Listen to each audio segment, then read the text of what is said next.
So in this video, we are going to cover why dismissive avoidants so often leave relationships around the 6 month mark. And we're going to talk a little bit about what to do and what the dismissive avoidant would really need to heal.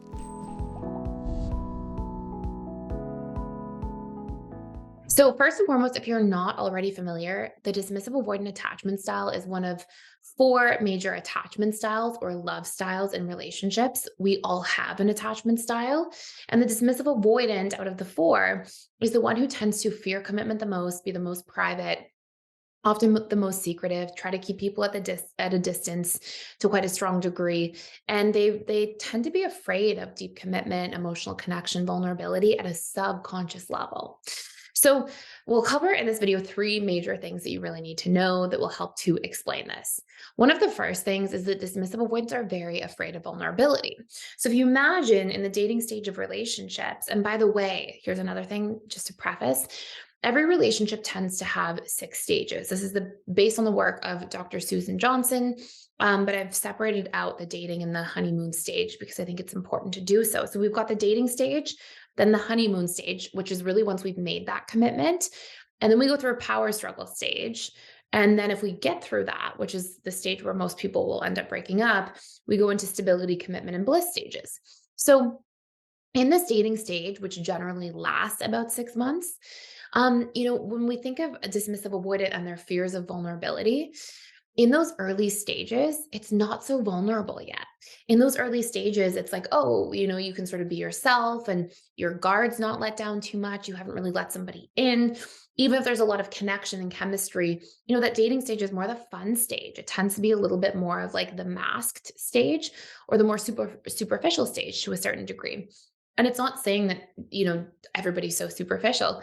It's just saying that we haven't had the chance yet to really get to know somebody and to really go deep with somebody. And so it takes a little bit more time. So generally in that dating stage, we've got less vulnerability.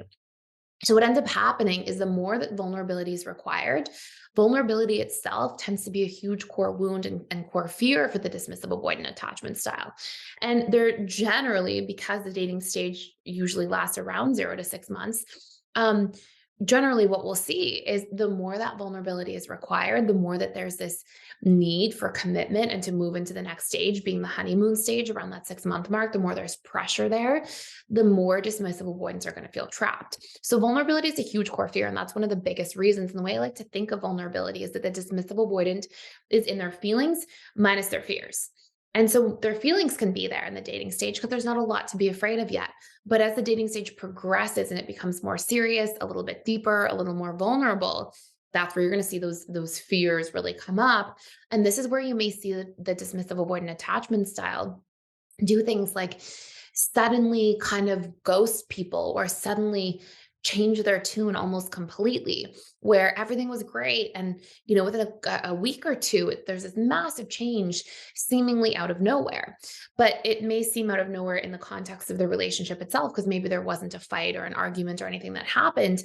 But deep down, as more vulnerable conversations are coming up, more commitment oriented conversations are coming up towards, a relationship.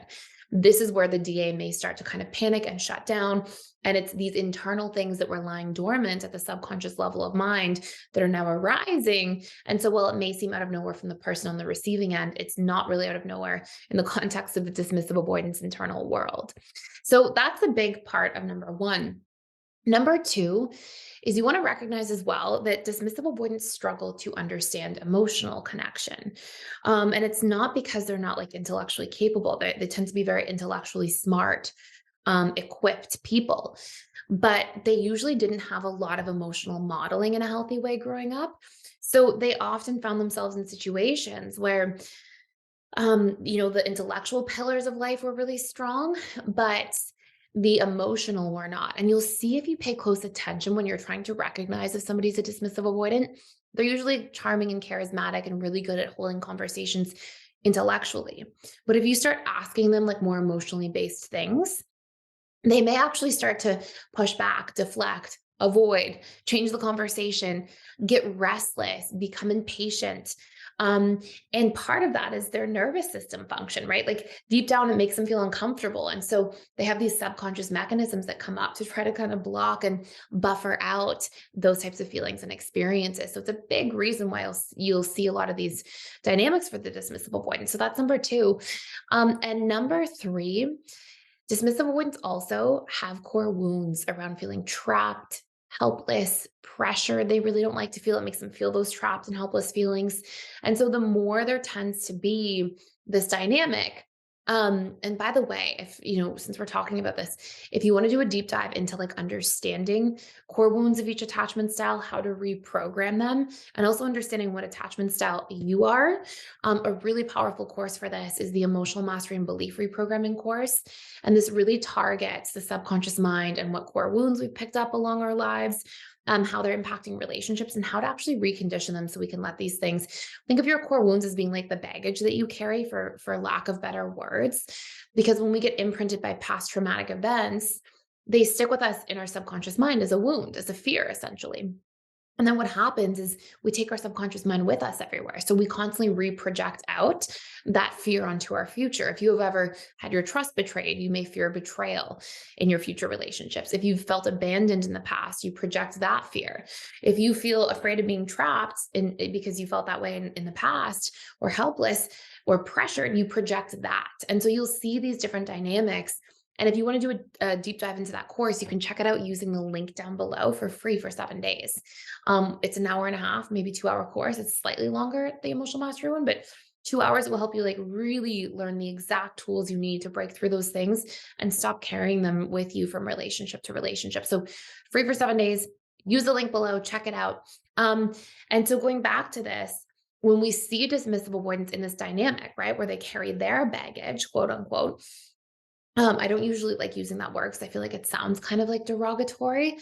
But it's meant to just represent that like we get wounded from the past and we bring those past things into our present and into our future. And so it can be things that really disrupt our relationships until we do that inner work and heal. So for dismissive avoidance, their version of that is often that they fear being pressured, they fear feeling trapped.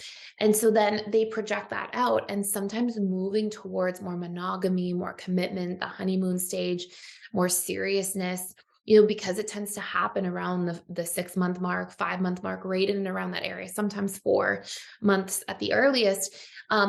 You'll tend to see the dismissive avoidant like really push back, and they may not actually be like pushing the person away, so to speak, but instead pushing, trying to attempt to push away their own internal fears and wounds that the person is a catalyst for in their lives. So the person's not causing them to feel that way, but the person is bringing those things up as things get more serious. They're catalyzing.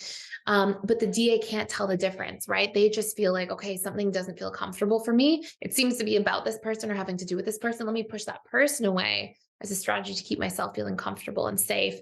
And again, it's a huge part of the reason DAs may leave around the 6 month mark of relationships. So I hope this made sense.